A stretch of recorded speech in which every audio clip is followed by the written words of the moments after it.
Good day, ladies and gentlemen. Welcome back to our channel and welcome to another video where in today's one we're taking a look at the Vinted website and I'll be explaining to you guys how can you mark your item as received.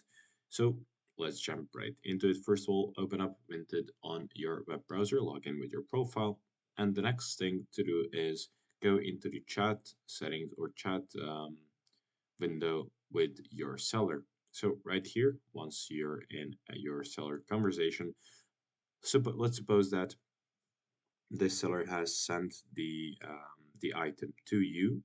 So you'll basically have a button right here hovering in the chat that says marked as received. So the seller will first of all mark the mark as shipped button, and once the product has been shipped, you'll check the mark it as delivered, and then that will let the seller know that your item has been delivered and that everything is all right. So this is the place where you'll do it. Thank you for watching this video.